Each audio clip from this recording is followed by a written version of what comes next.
Good afternoon, everyone. Welcome to this week's Lunchbox Soapbox. I'm Michael Williams, Head of Programming here at the Wheeler Centre. It's good to see familiar faces and new faces for our regular series of lunchtime polemics. The idea behind the series is to get very smart people sounding off on things that make them passionate and angry. And it felt, when we were conceiving of it, like 20 minutes was a luxurious amount of time to hear from someone on any given idea. But our speaker today did point out the absurdity of trying to tackle Indigenous disadvantage in 20 minutes. I say bad luck to her, and I also say that I can't think of anyone who could do it better. Larissa Behrendt is Professor of Law and Director of the Jumbunna Indigenous House of Learning at the University of Technology, Sydney. She completed a Master's of Laws and a doctorate at Harvard Law School in 1994 and 1998. She's written a novel. She should have won Australian of the Year this year. She is spectacular, and she will be talking about why Indigenous disadvantage is so hard to overcome. Please welcome Larissa Behrendt.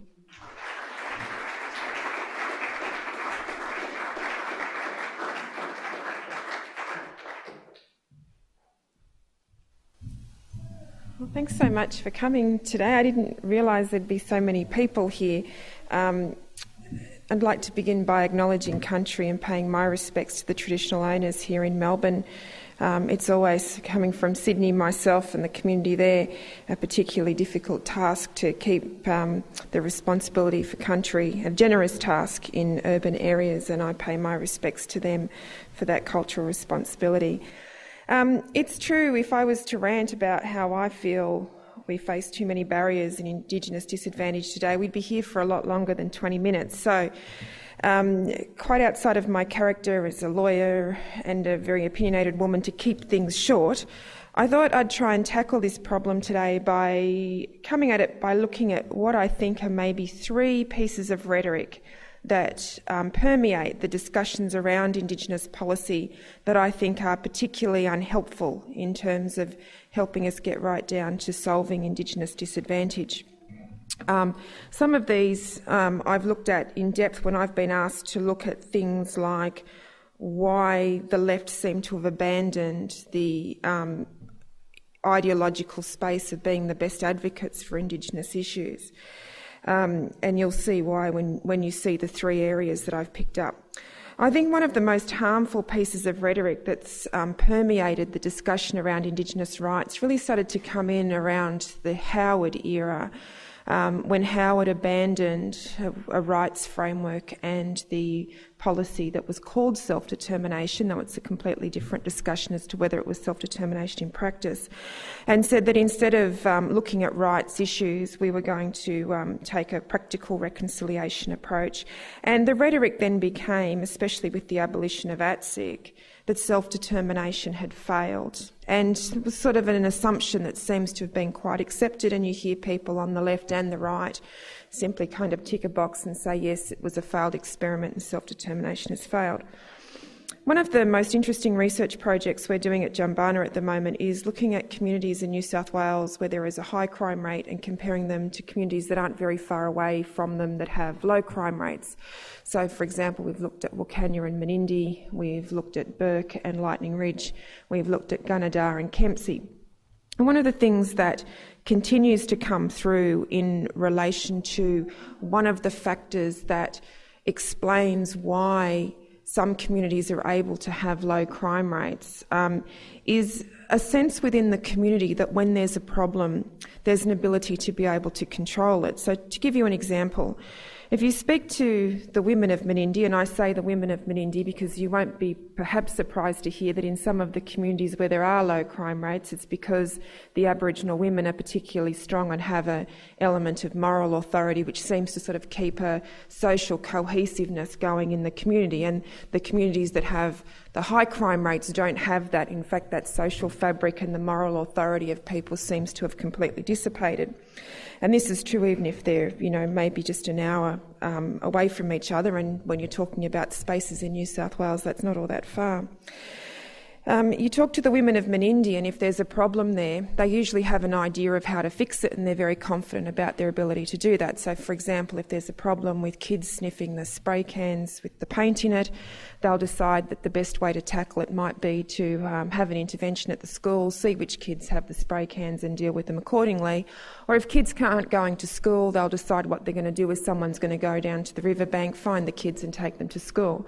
These are very simple solutions, but when you compare that to the way people in Wilcannia will respond when you ask them about how they deal with social problems, they'll say things like, well, we tried that, but the council never listened to us, or governments come and go here, government services come and go here and no one pays any attention, or we've never bothered trying to get a job at that place because they've never employed a black person. And what you start to see really strongly is that the people in Menindee have a sense that if there's a problem, they actually have the capacity and the ability and the skills to be able to fix it. And there's none of that in Wilcannia, where there's almost a sort of debilitation and a sense of listlessness that people don't have the tools in their own hands in terms of being able to fix these things. Now, there are lots of reasons why a community gets to those two particular points, but the issue that I wanted to highlight in terms of this concept of self-determination is that I think that what the women do in Menindee is actually a form of self-determination. To me, it's that ability for people to be able to, where they see a problem that's affecting their own community, feel that they have the capacity and that they do have the capacity to be able to make those changes. There's a whole range of capacity building that has to go into allowing people to have that space to feel that way. But it's not surprising that this idea of having Indigenous people centrally involved in deciding what the priorities are within their community, with having them centrally involved with the policy making that goes on that affects their community, and centrally involved in at least designing the programs, if not actually having a key role in implementing the programs that go into their community. There are plenty of common sense reasons you can already think of, I'm sure, as to why the evidence would show that relate to things like the fact that if you've got Indigenous people running the service, it's more culturally appropriate. They've got their informal networks through the community. That means they're linked in through those networks to other services. There's a credibility within the community, etc., etc. The research backs up why that is a much more effective way to deal with socioeconomic problems. So at the heart of it, if we see self-determination as being a part of this ability for people to be involved with these decisions and to control their own lives, the rhetoric that self-determination has failed is really unhelpful. And it's become quite dangerous because there is an underlying assumption that Indigenous people aren't actually capable of controlling their own destiny, that their services aren't as well equipped to deal with social issues. And that just runs against what all of the evidence shows actually works. The second piece of rhetoric that I wanted to highlight, that's not unrelated to that because it came into the political conversation around Indigenous policy at about the same time as this rhetoric that self-determination has failed. And that's the rhetoric that the rights framework is also a failure or is merely a luxury of the elite, that it doesn't have any relationship to the real world. There's a historical argument very strongly, I think, why that's wrong. You only have to look at what happened in the 1970s in Australia with the political activism that very much focused on rights, that facilitated the modern land rights movement and was really the push to some quite substantial societal changes that opened up things like educational opportunities for Indigenous people. I think you can see the power of the rights movement around then. And of course, that civil rights movement within the Indigenous community paralleled a lot of other civil rights movements which were being engaged with at the time, particularly the women's movement, of course, which was also focused on these issues of rights. But putting that to one side, although I think that's in and of itself a strong argument as to why the dismissal of human rights and rights frameworks are unhelpful, is that we actually can see very clear ways in which human rights can provide very real mechanisms for Indigenous people to try and change their situation and the policies that affect them. And the example I'm going to give you that I think makes this argument is actually an instance where those rights weren't in place. And I want to draw your attention to an instance within the Northern Territory intervention. And I choose that because that was a particularly harsh policy where the rhetoric of these things need to be done and we can't worry about human rights, or the rhetoric of it's about protecting women and children, and anything that's done to question that is kind of protecting the rights of pedophiles. That very unhelpful rhetoric surrounded the Northern Territory intervention. And within that very politicised, polarising debate, that very emotional debate, the importance of human rights was put to one side. As many of you would know, when the Northern Territory intervention was put in place, it was with a claim that one of the things that it would do was to link school attendance with welfare payments, which gave the impression that the policy would be that if you didn't send your kids to school, you would be punished by having your welfare payments quarantined. And I'm sure for people who love a tough love approach to policy, that's very attractive. The reality of it was that rather than the policy going into Indigenous communities in the Northern Territory in that way, the Territory interventions, you may be aware, simply identified 73 Indigenous communities. And everyone who lived in those 73 Indigenous communities, if they were on a welfare payment of any kind, whether it was a veterans payment, aged care, disability, those welfare payments were quarantined. So whether your children went to school or not, whether you had children or not. So you had situations where people had been in control of their money the whole of their lives without any issue, and suddenly they found themselves subjected to this very restrictive policy where 50% of your income was quarantined for spending in very specific areas in very specific ways. In order to implement this policy, there was a requirement to suspend the Racial Discrimination Act because it was racially discriminatory. It's a pretty easy test. But in addition to that, the Northern Territory intervention also suspended rights to appeal to the Anti-Discrimination Commissioner in the Northern Territory, and it suspended the rights to appeal to the Social Security Appeals Tribunal. So if you found yourself living in one of these 73 prescribed communities and you found yourself with your income quarantined, there wasn't a single available place within Australia, a tribunal that you would normally be able to use to make a complaint about your treatment. It was an extraordinary infringement of this simple right to due process before the law, and completely unthinkable that we would so unquestioningly allow that to happen to other people in Australia. And I think that it's an important example, first of all, because it shows what rhetoric like we just care about women and children and human rights aren't important can actually mask. But I think what you can also appreciate is there was this policy that was designed in a 48-hour period was rushed into these communities. And even the current minister who defends the policies very tenaciously concedes that that was rushed and that people were taken by surprise, and that was a very negative thing. But with a rushed policy, you'd at least want to have the chance to be able to review it. And as you'd be aware, these sorts of mechanisms like the Social Security Appeals Tribunal and Anti-Discrimination Commissions are very important forums where we as citizens can go to say, look, this is what's happening to me in relation to how this policy is working, and it's not fair or it's not right or it's causing some hardship.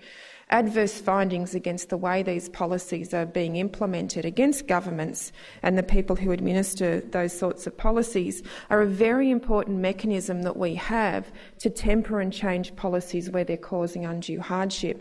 So, I think it's worth remembering that not only do I think this is quite a disturbing example of a human rights breach, But I think that you can see how this very simple human right that was in some ways just characterised as though it was just a principle about being free from racial discrimination actually gave people a very real right, which was to go to the Human Rights Commission and say what's happening to me isn't right.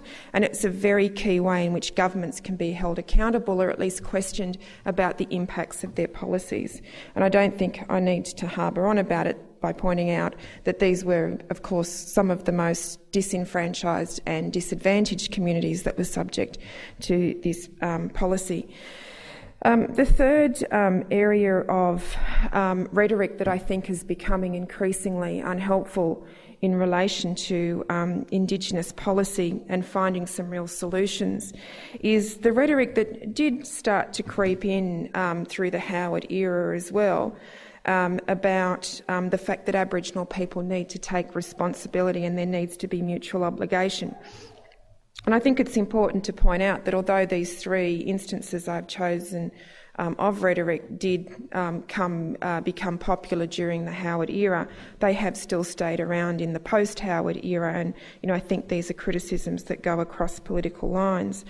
And certainly this idea that Indigenous people need to be more responsible about the issues they face is one that is still very much now becoming part of the rhetoric of our current Prime Minister. One of the things that Kevin Rudd did while he was Prime Minister, perhaps in the euphoria of having given the apology, was to make a commitment that on the first sitting day of Parliament, the federal government would deliver a report card on what it had done to close the gap. Now, increasingly this turns out to be an embarrassment for governments because they start the first sitting day by having to do a report card on what they haven't done for Indigenous affairs, so that was a nice little goodbye present from Kevin Rudd to Julia Gillard.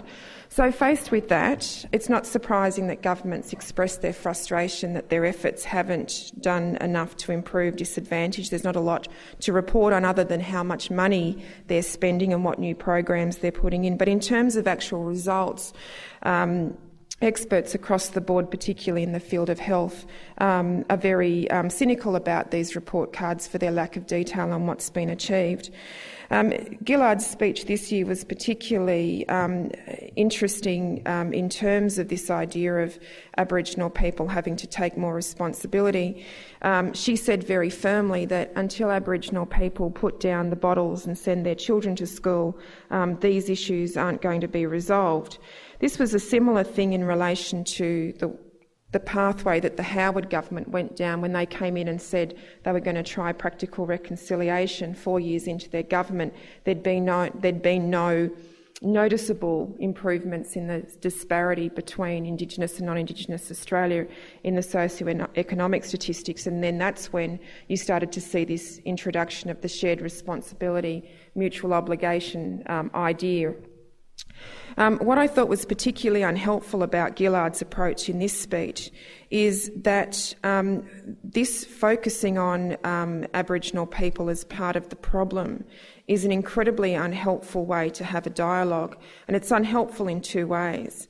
As you can imagine, if we're going to have that sort of arrangement which the research shows works about governments working with Indigenous people and having them centrally involved, there is an element of trust that needs to be developed between governments and the communities.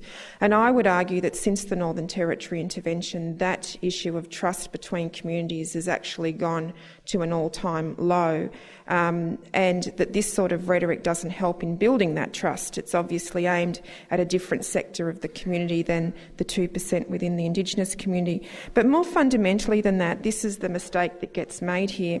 When we look at things that do work to solve Indigenous disadvantage, and just let's look at this difficult issue around school attendance, there's actually quite a lot of evidence of what does work to get Aboriginal kids to school. For example, things like breakfast and lunch programs, a very simple thing where schools and members of the community put on meals for kids, and it attracts them when they come from dysfunctional families to have a place to eat. Things like having elders in residence, as you can understand, having an Indigenous person from the community on staff in any capacity builds a link between the community and the school. Things like having Aboriginal teachers' aides in the classroom, using curriculum that engages Indigenous kids because it's culturally appropriate.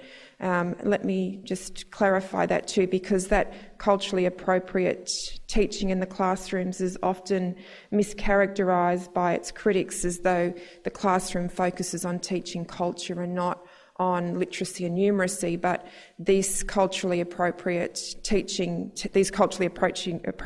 methods that are reflected in things like bilingual language programs actually acknowledge that when kids come into the classrooms in some remote communities, English might be their second or third language, so it's a way of actually getting them to learn how to spell and read and write in their own language so that they actually know what the letters mean. It's easier for them to learn English. These are all models of getting kids into school that have been shown to work, and all of them are ideas that haven't been thought up by bureaucrats in Canberra and imposed on communities. They're actually ideas that have come from communities, and in this context that we're talking about, communities working with schools.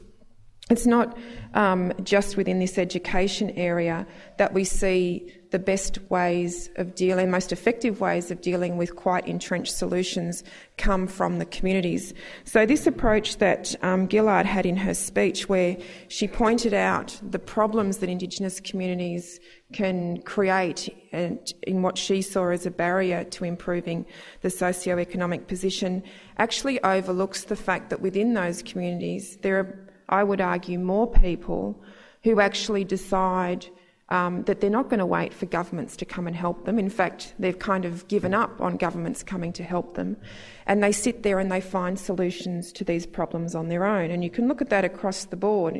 Example, substance abuse mechanisms for dealing with that have also, the strongest, most effective things were actually things that were decided by communities, getting a community bus to go around and pick up people who were drunk and take them to dry out places, or having safe houses. These are all community designed programs, and it seems to me that while governments dismiss both the capacity and the creativity of communities to find these solutions, they're certainly not looking like they're going to pick up some of these very simple ideas.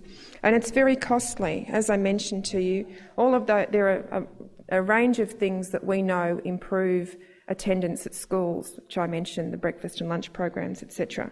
There's no evidence anywhere that linking welfare payments to school attendance improves the number of kids going to school.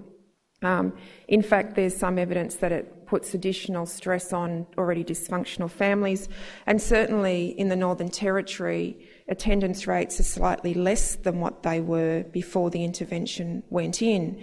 Yet that first round of reform to the welfare payment system that quarantined incomes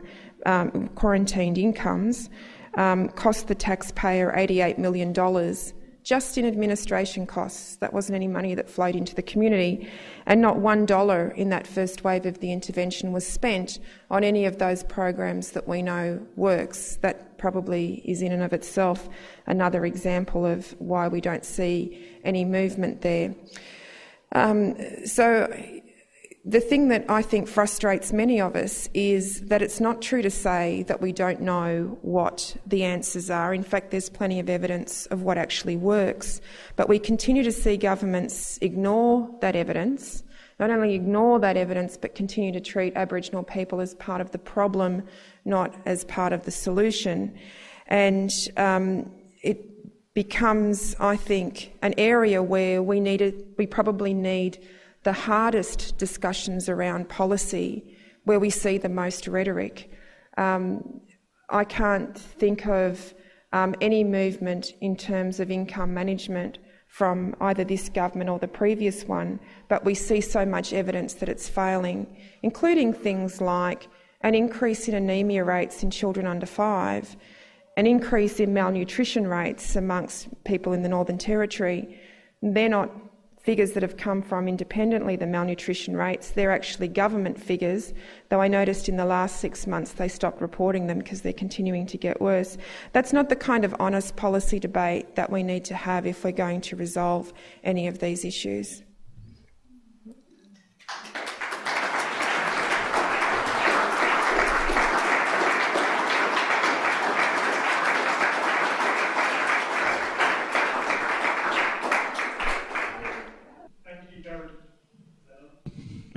Thank you very much. That was extremely enlightening for me. As you can tell from my accent, I've been living in England for 20 years, but I did grow up in Australia.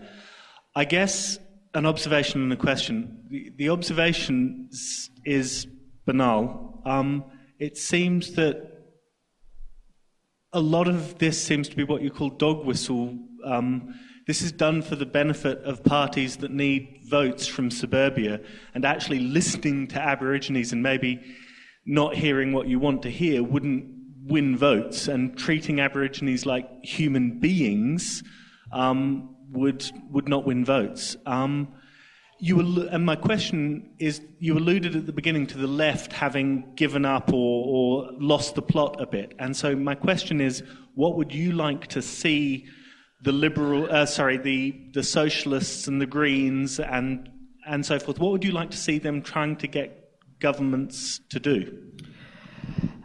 Yes, well, it's true there are no votes in blacks, and politicians will be the first to tell you that. And although, I think it's important to say there are lots of Australians who do think how we treat Indigenous people is a centrally important issue for them. You only have to look at the number of people who walked across the bridge as a defiance of the Howard government's stance and who continue to be engaged with things like local reconciliation groups to know that, it's a complex story around that. Look, I think this shying away from the successes of the idea of self-determination, the fact that the research actually shows that that's the policy that works, and the shying away from the rights agenda, which hasn't just happened in the Indigenous area. You only have to look at the lame-assed attempt to incorporate a human rights bill that this government's just been through recently that's been,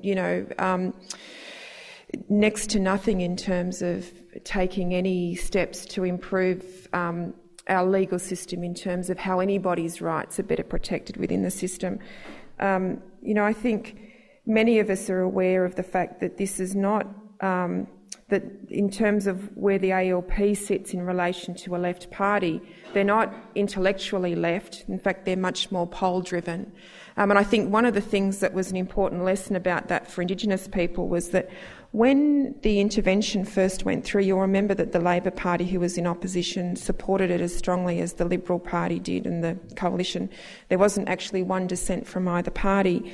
But there was sort of some signals given to the Indigenous community at the time that this was just a politically expedient thing, that nobody wanted to make it an issue before the election, and that once the election came in there'd be a review and the policy would be revised.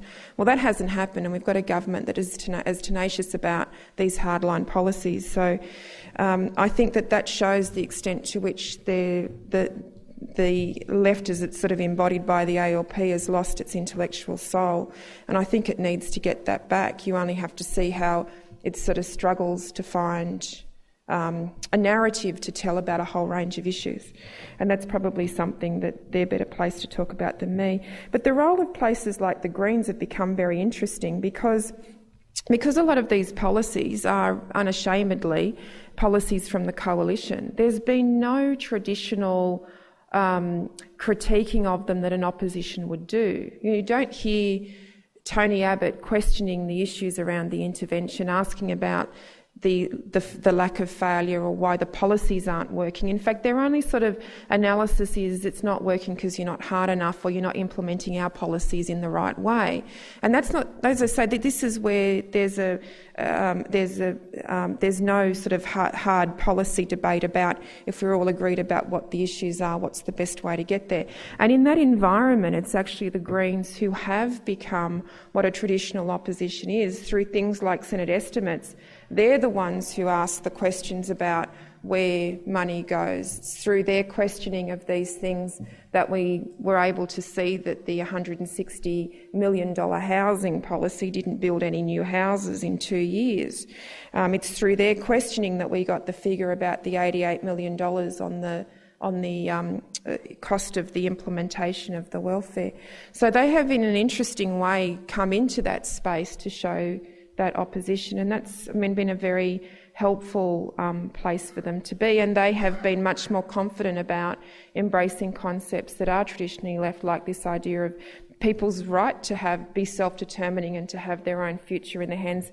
That's an idea from the left that doesn't just come from Indigenous issues, and also not quite so frightened of the rights framework. Look, I don't class myself as a public speaker, so I hope you bear with me.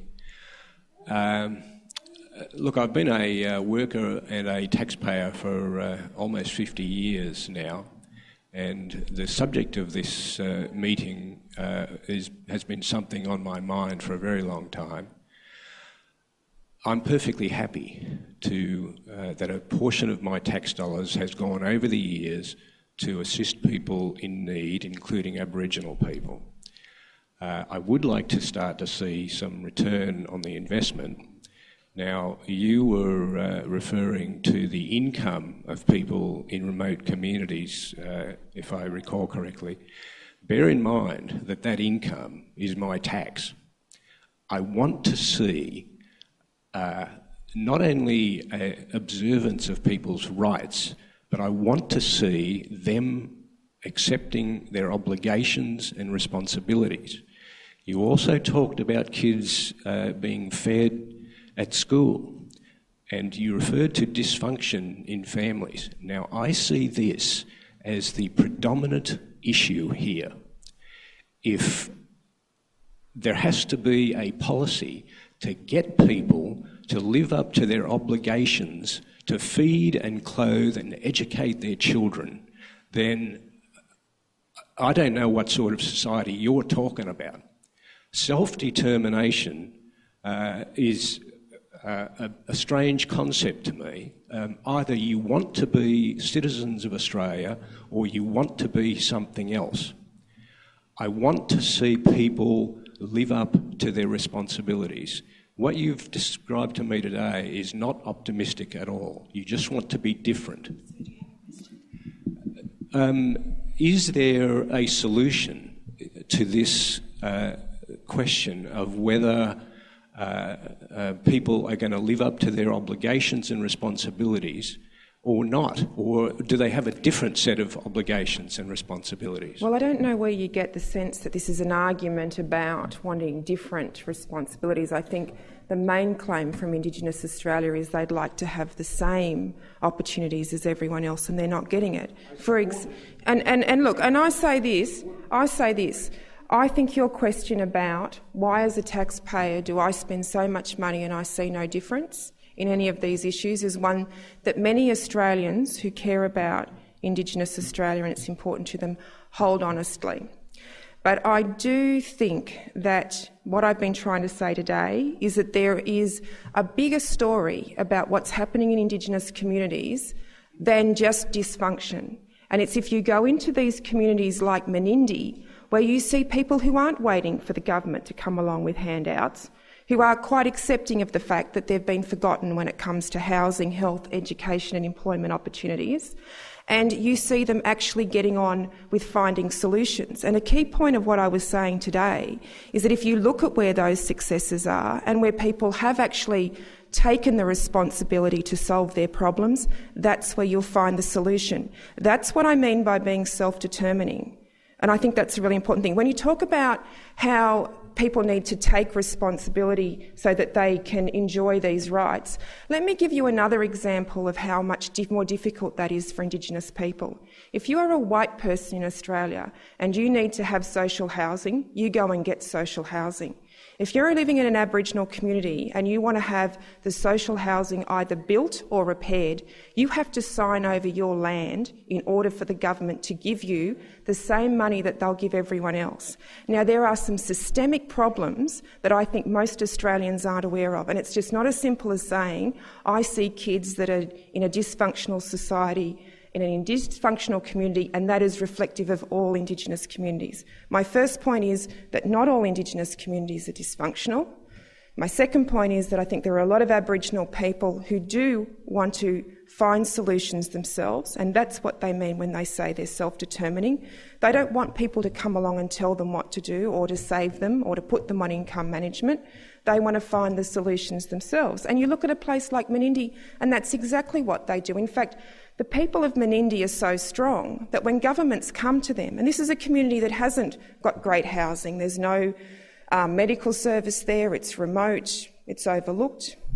Governments come to them, a community that's fairly impoverished, and they say that the women there will say to them, we don't want your program there unless you put it into our community in our way, unless we're involved with it. That is the sort of self-determining thing that I think of. So when I hear this characterisation blanketly of dysfunction in Aboriginal communities, I really have to dispute that. I just think it's much more complicated than that, and to just dismiss it that way is precisely how we overlook many of the maybe small but community-based solutions and the agency that many Aboriginal people exercise in order to find these solutions, and I think we should be celebrating that more. So how did you get where you are? Was that education and support from family? Well, I would say that my education was a big part of that. Well, isn't education the way to get people? Of course it is, but don't say it like Aboriginal people don't know that themselves. We are out of time, so I think we might leave it there. Thank you. Of course there are complications, and that's why communities come up with things like bilingual education programs that actually work to educate those kids. Bilingual education programs are a really good example of communities coming up with a solution that actually works to give better outcomes for their kids. And you know what? The Northern Territory government doesn't support it. In fact, it's told them they have to shut them down. I'm just saying that even in remote communities, people appreciate that they have to think more creatively about the solutions. And I'm saying you can go out there and you can see examples of that. And one of the real barriers is when people come up with solutions that work, there's no support of them. But that's not to say they're not trying, they're not making inroads. And we can't keep saying to everyone you're dysfunctional and take responsibility. I think we should be saying to people who come up with things like bilingual education programs, like the women of Menindee, that you are actually part of the solution. We should be celebrating that. And I bet today that those stories that I've told were much newer to people than any of the stories about dysfunction.